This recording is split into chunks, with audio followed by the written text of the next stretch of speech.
In mid-1905, Albert Einstein derived what is now the most famous equation in the world, E equals mc squared. But he didn't just write this down out of the blue. It followed directly from his paper on special relativity that we talked about in last week's video. And here's how he did it. Suppose you're watching a cat float freely in empty space, when suddenly it emits a flash of light in all directions. The light carries away some energy, we'll call it E. So by conservation of energy, the cat must have lost energy E.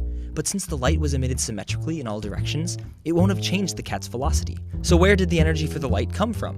Never mind that now. Let's imagine you get bored and zoom off in a spaceship in the middle of the experiment. But from your new perspective, you're sitting still in your spaceship, and the cat is the one moving past outside the window. Therefore, you'll calculate that the cat has some kinetic energy, that is, energy of motion. And when you see the cat emit the flash of light, you'll again measure that its energy decreases by the energy of the light.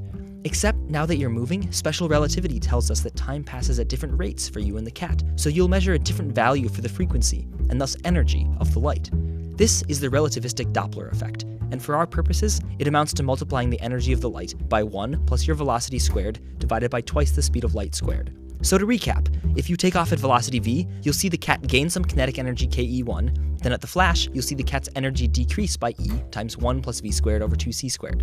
On the other hand, if you wait, you'll see the cat's energy decrease by e, and now when you take off, you'll see it gain kinetic energy ke2.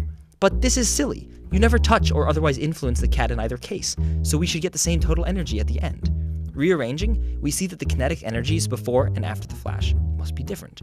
And the kinetic energy of an object is 1/2 of its mass times its velocity squared, but we know that the velocity was the same in both cases. So in order to account for the difference, the cat's mass must change when it emits the flash of light. Now, if we cancel things out, you can see that the change in mass of the cat must be equal to the energy of the light emitted divided by c squared. Or, as you've heard before, E equals mc squared.